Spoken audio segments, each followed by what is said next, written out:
Ruth Hale had carried her husband's final letter unopened for 6 months, even when the town called him a thief and her a liar. On her first night at Caleb Mercer's ranch, she woke before dawn and found the envelope open beside her cold coffee. No page was missing. No word had changed. But one sentence had been underlined in ink that was still wet, meaning whoever had touched the letter might still be somewhere inside the house. By mid-morning, the rain had thinned to a cold mist over Coldwater. Ruth kept Elias's letter folded beneath her coat as she walked into town with 6 coins in her pocket and one purpose in mind. She needed work, not charity, not another promise that things might improve, just enough honest work to pay Caleb Mercer for the roof he had given her. The general store felt quieter when she entered.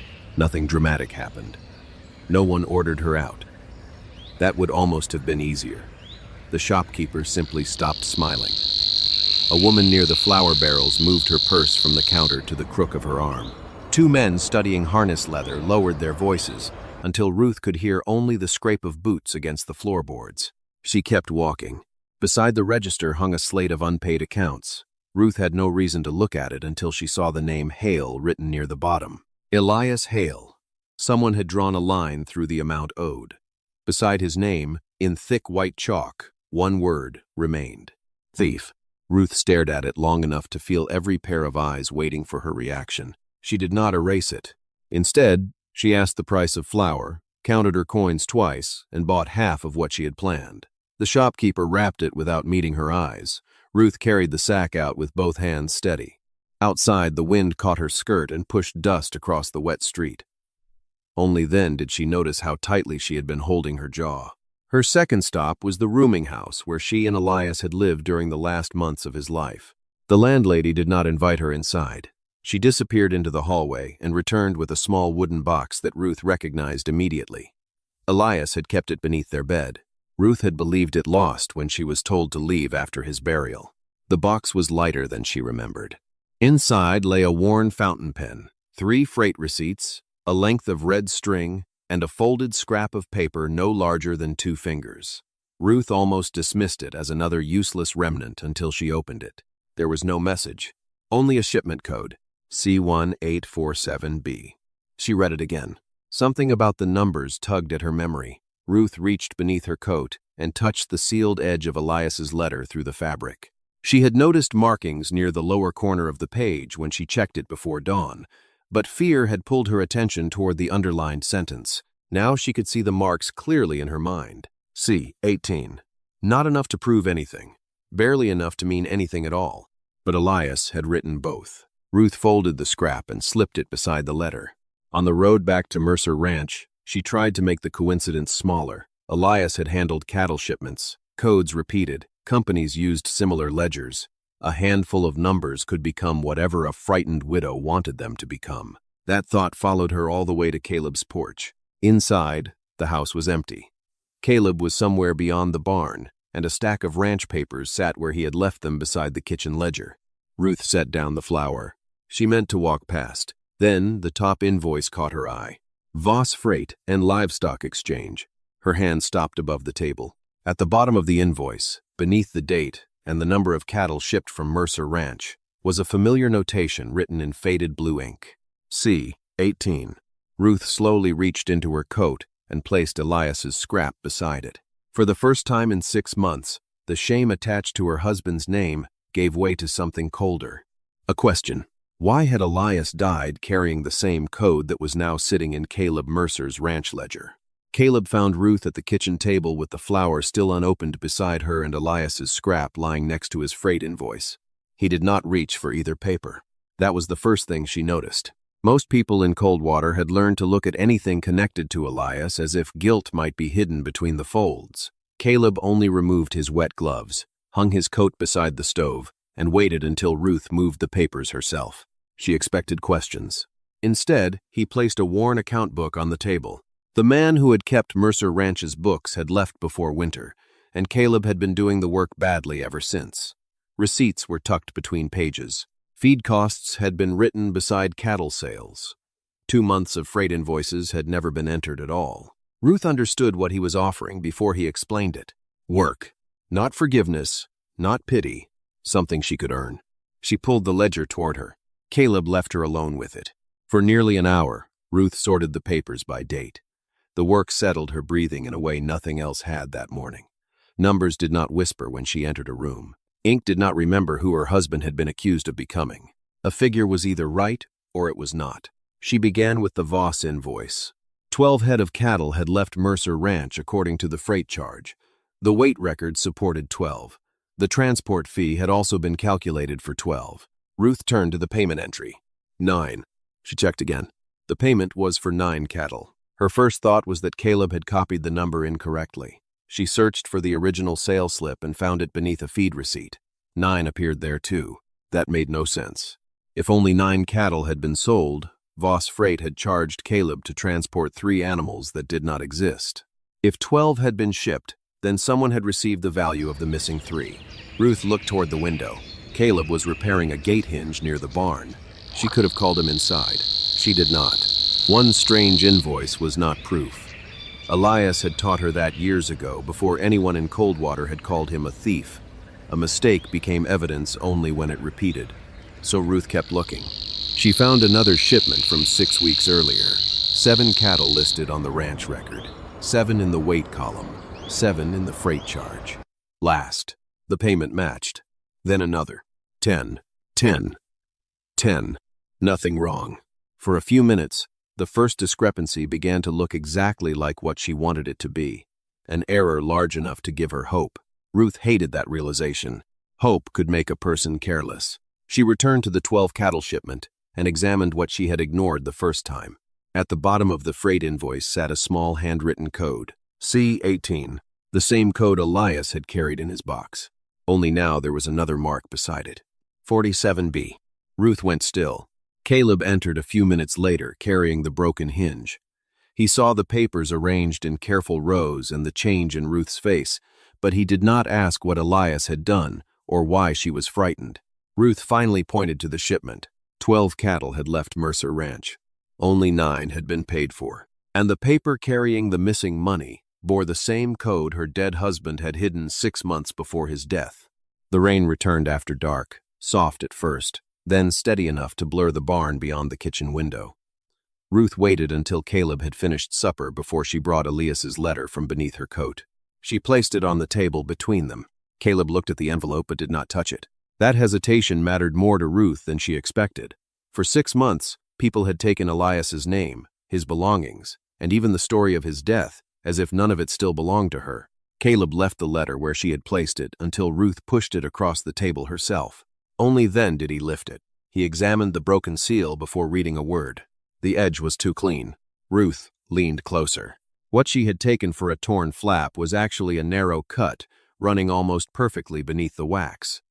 Someone had slipped a thin blade beneath the fold, opened the envelope, then pressed it closed again.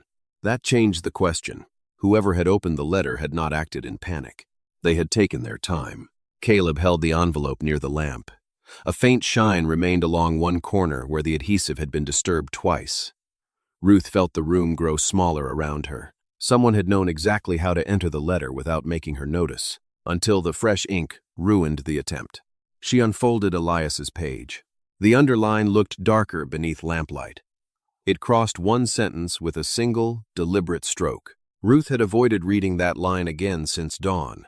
Now she forced herself to follow every word. Elias had written that if the shipment records in his possession ever failed to match the books kept at the freight office, Ruth was to trust the ledger he had hidden, not the one Martin Voss produced. Martin Voss. The name did not belong beside fear. That was what made it frightening. Martin had eaten at their table. He had ridden beside Elias on cattle runs. After Elias died, Martin had stood close enough to Ruth at the funeral for his coat sleeve to touch hers. When men in town began calling Elias a thief, Martin had been one of the few who spoke gently. He had never said Elias was innocent. Ruth saw that only now. He had said Elias had made mistakes. At the time, she had mistaken restraint for kindness. The memory shifted beneath her. Caleb did not tell her what to think. He looked back at the letter. There was more beneath the underlined sentence. A date, October 14. A notation, 47B. And 6 words that made little sense on their own. Where the weight never tells lies. Ruth read them twice. Her first thought was the railroad depot, where freight was weighed before shipment. Caleb's attention went instead to the old cattle scales, once used by ranchers west of Coldwater. Two possible places. Neither answer helped enough. Ruth checked the page for another clue and found none. No map, no address, no explanation of what 47B meant. For one brief moment, frustration overwhelmed fear. Elias had known he might die with his name ruined, yet he had left her a trail that seemed designed to disappear beneath her feet. Then Caleb slid the Mercer invoice beside the letter. Ruth looked from one page to the other. C-18, 47B, 12 cattle shipped, 9 paid. And at the bottom of the invoice, beneath the freight company's stamp, sat a signature she had barely noticed before. Martin Voss. The letter had not proved that Martin stole anything. The missing cattle had not proved it either. But two separate pieces of paper, created months apart and kept in different places, had now pointed toward the same man. That was no longer easy to dismiss as grief searching for a villain. Ruth touched the fresh black underline. Someone else had wanted her attention on Martin, or wanted her frightened of him. Those were not necessarily the same thing. And if you were standing beside Ruth at that table, knowing Martin had once been the man she trusted most after her husband, would you believe Elias's warning or the reputation of a man an entire town respected? Share your judgment in the comments, because the next piece of evidence would make that choice far harder. Caleb turned the freight invoice over. On the back, in faded pencil, someone had written 3 numbers Ruth had not seen before. 1, 2, 9, 3, 12 shipped, 9 paid, 3 missing. And beneath them, almost erased by time, was a set of initials. E.H. By sunrise, Ruth had moved every Mercer Ranch freight record from the cabinet to the kitchen table. She did not begin with Martin Voss. She began with the 3 missing cattle. That distinction mattered. If she started by trying to prove Martin guilty, every number would become something she wanted to see. Elias had taught her better than that. A ledger was useful only when a person allowed it to disagree with them. Ruth placed the shipment marked C-18 in the center of the table. 12 cattle had been weighed. 12 had been charged for transport. 9 had been paid for. 3 remained unexplained. She wrote the figures on a blank sheet and left space beneath them. Caleb brought in another bundle of old receipts from the ranch office. He set them beside her without interrupting the work. Ruth sorted them by month, then by shipment, looking first for another case where the number of cattle changed between the scales and the payment. The next 3 shipments matched perfectly. 7 cattle became 7 payments. 10 became 10. 14 became 14. Ruth felt something uncomfortable loosen inside her. Perhaps C-18 really was a clerical error. She almost wanted it to be. A mistake would mean Elias's scrap had led nowhere, but it would also mean she had not walked into Caleb's home carrying the beginning of another disaster. Then she found a shipment from late September. 16 cattle had crossed the scales. The freight charge was calculated for 16. The sale receipt showed payment for 14. 2 missing. Ruth placed it beside C-18. She searched again. Another shipment. 11 weighed. 11 transported. 9 paid. 2 missing. The pattern was not identical, which made it harder to dismiss. Caleb leaned over the table only when Ruth arranged the 3 invoices side by side. No single document looked fraudulent. Each carried dates, weights, stamps, and signatures that appeared ordinary. The wrongness existed only between them. Ruth stopped counting cattle. Instead, she looked at the money. Every shipment included a commission paid to Voss Freight for arranging the sale. The percentage was written in the margin, rounded to the nearest dollar. She recalculated the first transaction. The commission had not been based on the 9 cattle Caleb was paid for. It had been based on all 12.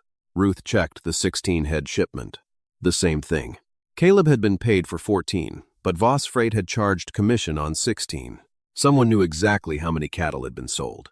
The missing animals had never disappeared. Only their money had. Ruth felt the discovery settled differently than she expected. There was no triumph in it. 3 cattle on paper meant food, wages, winter feed, and months of work for the men who had raised them. She pulled the September invoice closer. There was another detail. The commission always rounded upward when cattle went missing, never downward, never by accident. Ruth searched the remaining records for that rounding habit rather than missing cattle. That was when the table changed. She found 4 transactions carrying the same pattern, different months, Different herd sizes, different amounts. But each time, a small portion of the sale vanished while the freight company collected commission on the full value. Someone had built the theft to look like ordinary bookkeeping noise. $1 here, 2 cattle there. Nothing large enough to frighten a rancher who had fences to repair and calves to deliver. Until the numbers were placed together. Ruth turned to the oldest transaction. October 14. Her hand stopped. It was the date from Elias's letter. The shipment code was C18. Beside it, faint enough that she had nearly mistaken it for a smudge, was the notation 47B. She opened the wooden box from Elias and unfolded his scrap. C1847B. For 6 months, that scrap had looked like meaningless numbers carried by a dead man. Now every part of it existed somewhere else. Ruth searched the back of the invoice. Nothing. She checked the freight receipt attached behind it. Still nothing. Then she noticed a narrow line of pencil writing squeezed beside the commission column, almost hidden under the fold. Elias's handwriting. Not his initials this time. A calculation. The missing amount from the shipment had been added to 3 earlier losses. Elias had been tracking them. Ruth followed the figures downward until they ended beside a single notation. 47B. She stared at it for a long time. The number was not just a mark in his final letter. It was where Elias had been placing the answer. Caleb had trusted her with his ranch books because she had noticed 3 missing cattle. By noon, Ruth had shown him that those cattle were only one piece of a theft that had been happening for months. But the discovery that frightened her most was smaller. Elias had found the same pattern before he died. And whatever 47B meant, he had believed it was important enough to carry into his final letter. The next morning, Ruth found a cup of coffee beside the open ledger before she heard Caleb anywhere in the house. It was not unusual for him to rise before daylight. What stopped her was the way the cup had been placed. The handle faced her right hand, exactly as she always turned it before working. A small thing, too small to thank him for without making it larger than either of them was ready to admit. Ruth sat down and returned to the figures. For most of the morning, Caleb worked outside while she copied the suspicious freight entries onto a separate sheet. The house stayed quiet except for the scratch of her pencil and the distant hammering from the barn. By noon, she had 7 transactions in front of her. 4 showed missing money. 3 did not. That bothered her.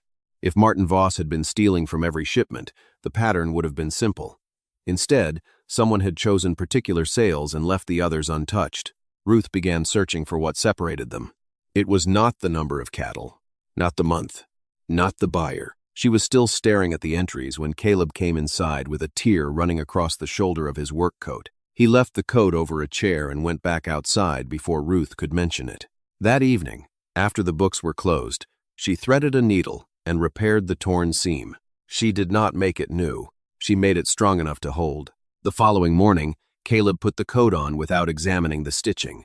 But before he stepped through the door, his hand paused once over the repaired shoulder. Neither of them mentioned it. Later that day, Caleb returned carrying a narrow iron box. Ruth had seen it before on a shelf in the ranch office. It held the documents he kept separate from ordinary accounts: land contracts, bank notes, tax records, and the papers that could cost a man his ranch if they fell into the wrong hands. He set the box on the table. Then he placed a small brass key beside Ruth's hand. She looked at the key before looking at him. Until that moment, Caleb had given her work, food, a room, time. This was different. This was trust with consequences. Ruth did not take the key immediately. 6 months of being watched, doubted, and quietly blamed had taught her that trust could disappear faster than it arrived. She had no wish to hold something Caleb might later regret giving her. Caleb did not push the key closer. He simply left it between them. The decision remained hers. At last, Ruth picked it up. Inside the box, she found old contracts from cattle buyers, copies of mortgage payments, and freight records dating back years. She examined them one by one, looking for the commission pattern. Nothing appeared. Then she reached a brittle sheet folded beneath a property survey. It was not a sale record. It was a maintenance invoice from an abandoned livestock weighing station west of Coldwater, Dry Creek Way Station. Ruth felt the first stir of recognition before she understood why. Near the bottom of the invoice was a list of replacement equipment: iron hooks, balance chains, brass markers. and one line that made her stop. Counterweight, 47B. She brought Elias's scrap from the wooden box. C. 1847B. Until then, she had assumed 47B belonged to a ledger page or shipment record. Now it belonged to something physical, a piece of the old weighing system. Ruth looked again at Elias's final words. Where the weight never tells lies. The meaning had been sitting in front of them all along. Dry Creek had once been used to weigh cattle before rail transport. It had closed years earlier when the shipping route changed, and the buildings had been left to weather beside an unused spur of track. Caleb found an older map in the iron box. The station was marked 3 miles west of town. Ruth traced the road toward it with one finger. Her excitement lasted only seconds. At the bottom of the maintenance invoice was another name, Voss Freight and Livestock Exchange. Martin's company had once leased the station. The clue had become an answer. And immediately the answer became a warning. If Elias had hidden something at Dry Creek, Martin had once possessed every reason to know the place better than either of them. Before Ruth could decide whether they should go, the sound of wagon wheels crossed the yard. Slow, unhurried, confident, Caleb moved to the window. A black carriage stopped beyond the porch. Ruth did not need to see the man stepping down to know who had come.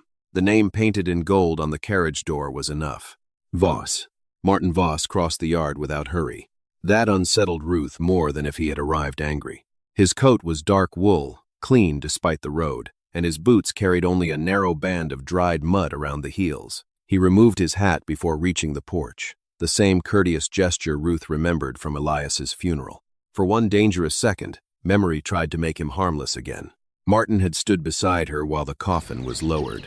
He had spoken softly when the rest of Coldwater whispered. He had even arranged for the final freight account to be closed after Elias died. Ruth had once believed that was kindness. Now she knew kindness and control could wear the same face. Caleb opened the door but did not invite Martin farther than the porch.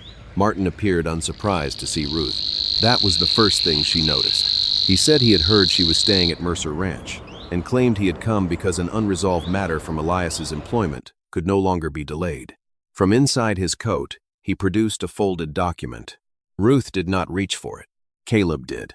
He read the page slowly while Martin explained that several company records had disappeared shortly before Elias's death. Any papers, ledgers, receipts, or private correspondence connected to Voss Freight were company property and were expected to be returned. The document looked official. It carried a lawyer's name, a seal, 2 signatures. For a moment, Ruth felt the old pressure returning, the familiar weight of being the person with the least power in the room. Then Caleb turned the page over. There was no judge's order, no sheriff's authorization, no warrant allowing anyone to search the ranch or remove Ruth's belongings. It was a demand, written by Martin's own attorney. Nothing more. Caleb folded it once and handed it back. Martin's expression barely changed. That was the second thing Ruth noticed. He had expected resistance. Martin shifted his attention to her and spoke about Elias with the careful sadness of a man discussing an unfortunate friend. He suggested that grief could make old papers seem more meaningful than they were. Elias, he implied, had been under strain before his death. He had written things when frightened that might not have reflected the truth. Ruth felt the cold move through her before she understood why. Her letter was still inside the house. Caleb had told no one about it. Ruth had told no one about it. Martin had not asked whether Elias left a letter. He had spoken as though he already knew. She did not look toward the kitchen table. She forced herself to keep watching him. Martin continued, warning that reopening old accusations might hurt Elias's name more than leaving the matter buried. 6 months earlier, Ruth might have heard concern. Now, she heard something else. A request to stop. Caleb asked only one question. When had Voss Freight discovered the records were missing? Martin answered quickly. 3 weeks after Elias died. Ruth looked at the paper still in Martin's hand. The date beneath the lawyer's signature was 2 days before that. A small mistake, barely visible, but once seen, impossible to forget. The demand for Elias's papers had been prepared before Martin claimed anyone knew the records were gone. Ruth did not expose the contradiction. Not yet. She wanted to know what Martin would do if he believed they had noticed nothing, so she let him finish. When Martin finally stepped off the porch, his courtesy remained intact. He replaced his hat, thanked Caleb for his time, and reminded Ruth that some truths cost more than they returned. Then he walked back to the carriage. If Caleb had stopped him, searched him, or threatened him, Martin could have returned to Coldwater claiming exactly what people already wanted to believe, that Ruth had found a reckless rancher willing to fight her battles without proof. Caleb did none of those things. He simply stood beside her until the carriage began to turn. And if you were in Caleb's place, would you have handed over Elias's papers to a respected businessman carrying a lawyer's demand? Or would you have risked your ranch by trusting Ruth long enough to ask one more question? Tell us in the comments. The carriage rolled toward the road. Ruth watched the wheels. A pale crust of mud clung inside the rear rim, not the dark soil surrounding Mercer Ranch, not the red clay from Coldwater. White, chalky earth. Ruth had seen it once on the old survey map inside Caleb's iron box, Dry Creek. Martin had not merely known about the abandoned weighing station. He had been there recently. And suddenly Ruth understood why the envelope on her table had been opened before she ever broke the seal herself. Caleb watched Martin's carriage disappear beyond the cottonwoods. He did not saddle a horse. Ruth had expected him to. The white Dry Creek mud on the wheel felt like the first solid thing they had found outside Elias's papers. Martin had been near the abandoned weighing station. Every instinct in Ruth wanted to follow before whatever remained there vanished. Caleb looked instead at the lawyer's demand Martin had left behind. The paper was still on the porch rail. He carried it inside. That decision slowed everything down, and because it did, Ruth saw what anger would have missed. They placed the document beside the freight invoices. The lawyer's signature was dated November 3. Martin had claimed Voss Freight discovered Elias's missing records on November 5. 2 days. A small difference if someone read the paper once. A serious difference if the demand had been prepared before the company supposedly knew anything was missing. Ruth checked the seal. Real. The lawyer's name appeared in Coldwater records she had seen before. Nothing about the paper itself was forged. That made it more useful, not less. Martin had not created a false document. He had created a truthful document too early. Caleb folded a separate sheet and wrote down both dates. Ruth understood what he was doing. They were no longer trying to prove Martin was a bad man. They were building a sequence he would eventually have to explain. The next morning, they rode into Coldwater. Ruth carried no accusation with her. At the county records office, she asked only about the abandoned Dry Creek Way station. The clerk found an old lease book beneath a stack of tax maps. Dry Creek had belonged to the railroad, but the weighing buildings had been leased for livestock use. Ruth followed the entries with one finger. Mercer Ranch had used the station years earlier. So had several neighboring ranches. Then she reached the final commercial lease. Voss Freight and Livestock Exchange. Martin's company had controlled the station until 6 months ago. Ruth looked at the cancellation date. 3 days after Elias died. She read it again. Martin had surrendered access to Dry Creek almost immediately after Elias's death. Not years later when the station became useless. Not when the railroad finally abandoned the line. 3 days. Caleb asked the clerk who filed the cancellation. The answer was recorded in the margin. Martin Voss himself. Ruth felt the pattern tightening. Martin had known about Dry Creek. He had controlled it. He had been there recently. And within days of Elias's death, he had formally separated his company from the place. Still, none of it proved what Elias had hidden there. That frustration mattered. Ruth had spent 6 months wishing for one piece of paper that would make the whole town ashamed of what it had believed. Now she was learning that truth rarely arrived that cleanly. It arrived as dates that did not agree. Mud where it should not be. A lease canceled too soon. A man who knew about a letter he had never been shown. Outside the records office, Caleb asked nothing of her decision. If she wanted to stop, he would take her back to the ranch. If she wanted to leave Coldwater entirely, he would help her go somewhere Martin Voss had no reason to follow. Ruth studied the copy of the Dry Creek lease in her hands. Caleb had opened his home to her. Then his books. Then the locked box holding the future of his ranch. But this was the first time he gave her something harder to offer than protection. A way out. Ruth did not take it. She returned to the old maintenance invoice and studied the line that had led them here. Counterweight 47B. For days, she had treated 47B as if it were the number of a hidden ledger. Now she saw the problem. Elias had worked with freight codes every day. When he wrote locations, the number came first, and the position came second. 47B was not necessarily a book. It could be a place inside the weighing machinery. Ruth remembered the diagram printed on the back of the Dry Creek maintenance sheet. Each scale had removable iron counterweights. Each weight had a stamped number and a letter. Her eyes returned to Elias's sentence, "Where the weight never tells lies." She had been searching for a ledger numbered 47B. Elias had never told her to find a ledger. He had told her where to find what he had hidden, and 47B was a counterweight. Dry Creek looked smaller than Ruth had imagined. The abandoned weighing station sat beyond a bend in the old rail line, half hidden behind wind-bent cottonwoods and grass that had grown through the rotting platform boards. One window was broken. The scale house leaned slightly toward the tracks. Nothing about the place looked important enough to hold the truth of a dead man's name. That frightened Ruth. Secrets were easier to believe in when the hiding place looked worthy of them. Caleb tied the horses well away from the building. Ruth noticed he studied the ground before stepping onto the platform. There were wagon tracks in the pale soil, not fresh enough to tell who had made them, fresh enough to tell them they were not the first visitors. Ruth thought of the white mud inside Martin's carriage wheel. They entered through a warped side door. The old weighing mechanism still occupied most of the main room. Iron bars crossed above a sunken platform where cattle had once stood. Dust covered the levers, but several counterweights remained hanging from a rack along the wall. Ruth found 47 almost immediately. Her pulse quickened. Beneath the stamped number was the letter B. Caleb removed the weight carefully and set it on a workbench. It was solid iron. No seam, no latch, nothing that could hold a ledger. Ruth ran her fingers along every edge. Again, nothing. For the first time since reading Elias's letter, the clue seemed to fail completely. Perhaps someone had already taken whatever had been hidden there. Perhaps Martin had understood the message before she did. Perhaps Elias had never meant this station at all.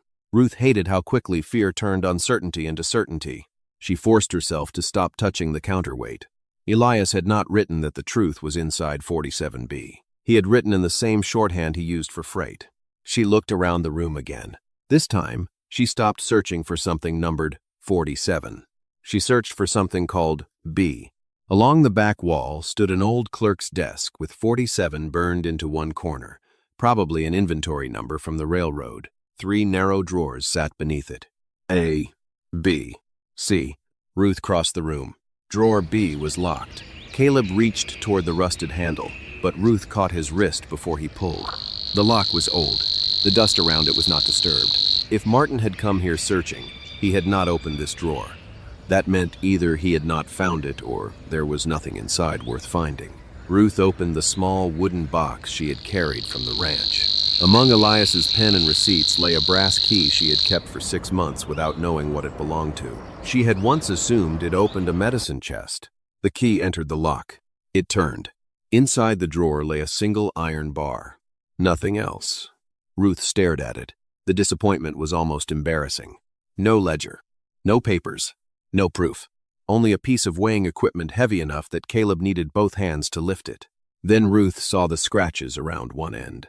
Not age. Tool marks. Caleb set the bar on the desk. The end cap had been filed smooth and darkened with grease to disguise where it had once been opened. It took several minutes to loosen. That delay made every sound outside seem closer. The wind against the roof. A loose board knocking beneath the platform. A horse shifting near the trees. Ruth kept looking toward the door. When the cap finally moved, no paper fell out. Caleb tilted the bar. Something inside slid only an inch and stopped. Oilcloth. Ruth pulled slowly. A narrow ledger emerged from the hollow iron, wrapped twice against moisture. For several seconds, she could not open it. She had imagined this moment too often.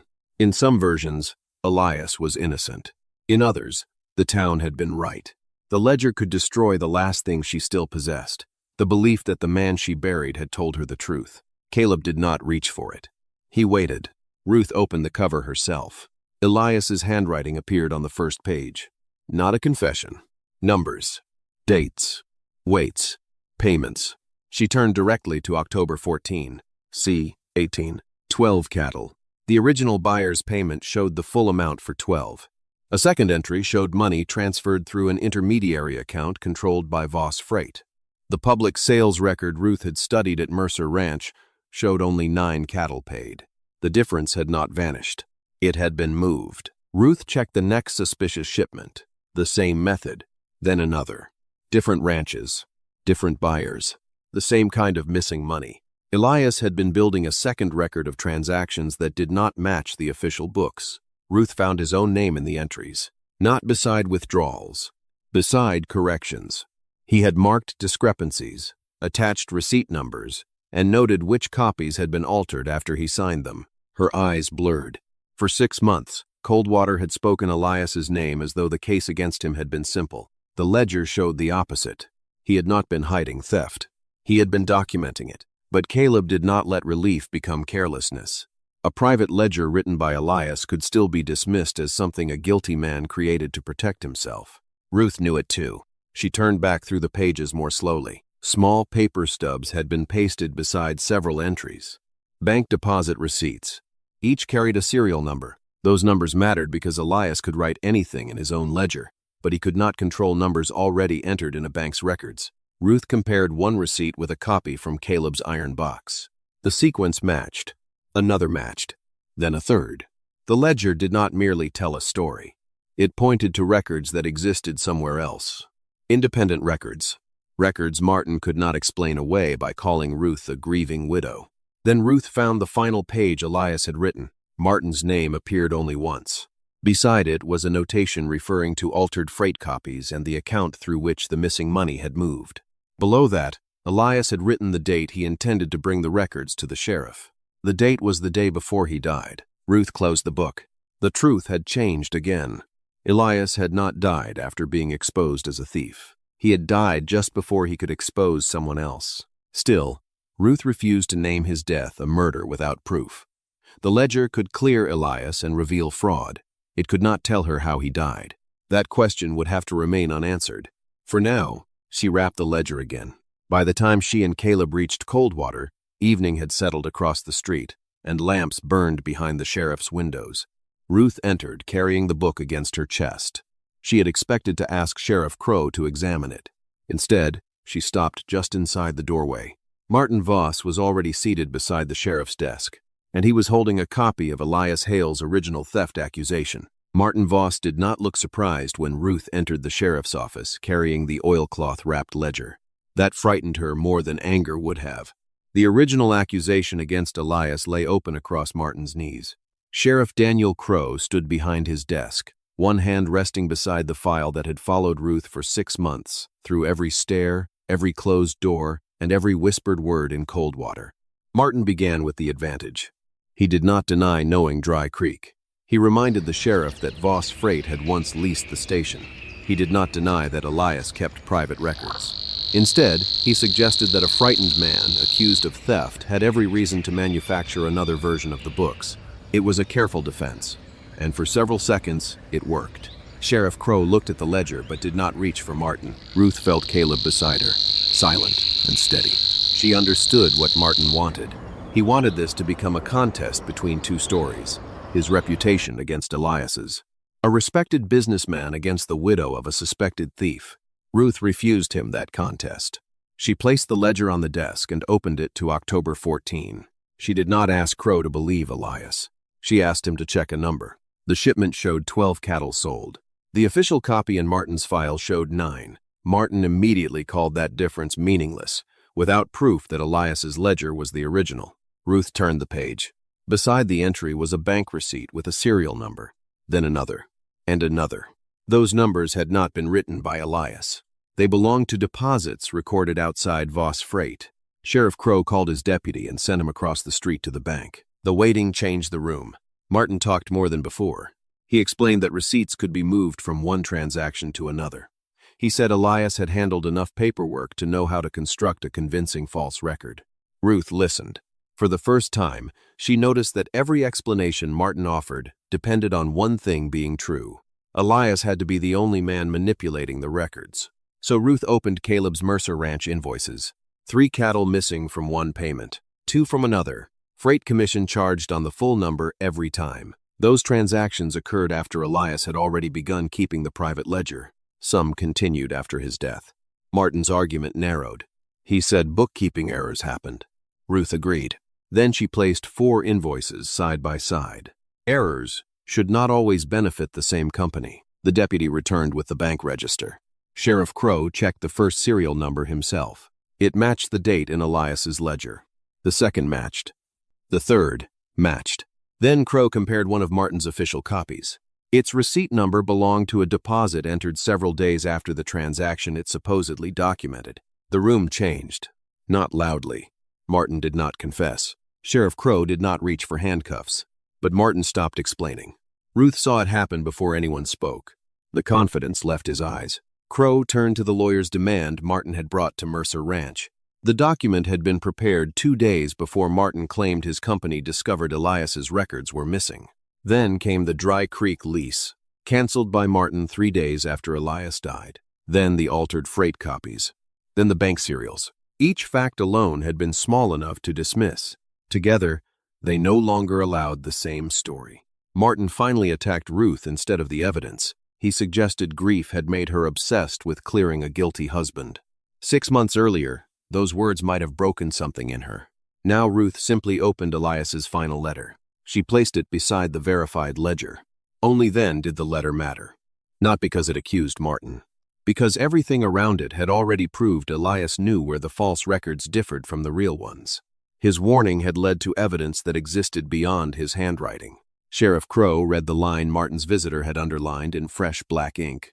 Then he looked at Martin. The sheriff ordered the Voss Freight office books sealed until every transaction could be compared with the bank records. Martin was told he would remain in Coldwater while the fraud investigation proceeded.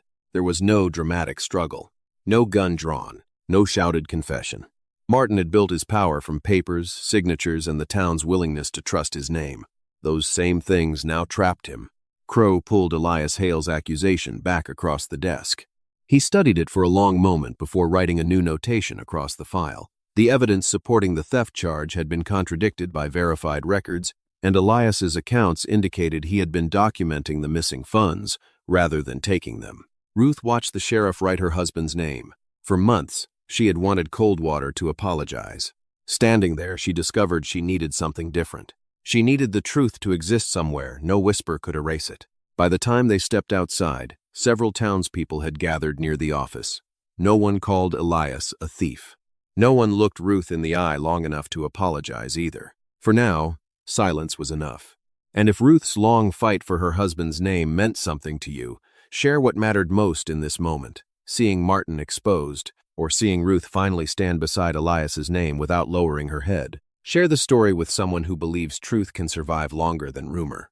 Caleb believed the hardest part was over. But as they walked back toward the horses, Ruth kept one hand around Elias's letter.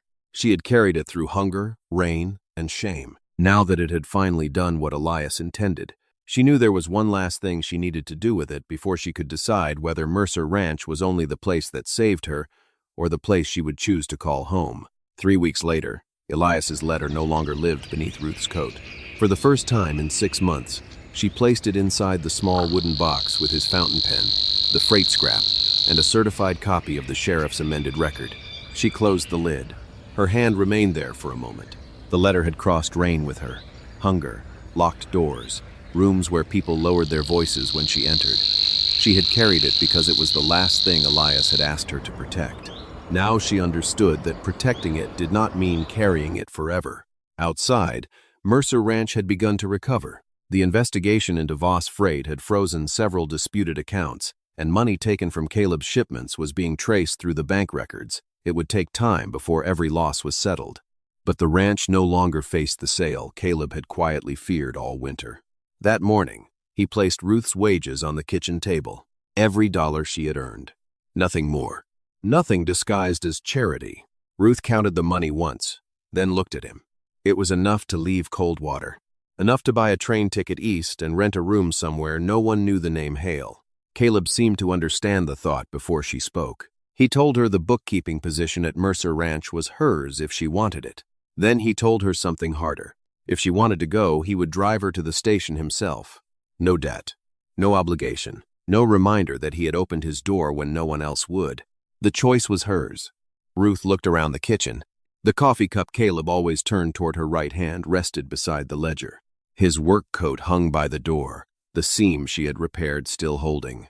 On the shelf sat the iron box, whose key he had trusted her to keep. None of those things had seemed important when they happened. Now she saw what they had become. Evidence of another kind. Not of theft. Of belonging. Caleb had never asked her to stay because he needed saving. He had never treated her like something broken he could make whole. He had simply given her room to stand until she remembered how to stand on her own. Ruth took the money. For half a second, disappointment crossed his face before he could hide it. Then she separated one coin from the stack and placed it beside the ledger. "Rent for the room," she explained. The rest she would keep because she had earned it. And she would keep the job too. Caleb did not smile immediately. He looked at her as though he needed to be certain he had heard correctly. Ruth glanced toward the wooden box where Elias's letter now rested. 6 months earlier, she had believed home was the place a husband gave a wife, and once he was gone, the word had gone with him. She knew better now. Home could be chosen twice in one lifetime. Caleb reached into his pocket and placed another key on the table. Not the office key, the house key. He did not push it toward her. He only left it there, the same way he had once left the key to his iron box between them. This time, Ruth did not hesitate. She picked it up. Outside, the wind moved through the cottonwoods and cattle called from the south pasture. Nothing in the world had changed loudly, but Ruth Hale had. The woman who arrived, carrying another man's final words, was no longer asking anyone to tell her where she belonged. Mercer Ranch had not become home because Caleb rescued her. It became home the day he gave her the freedom to leave, and she chose to stay.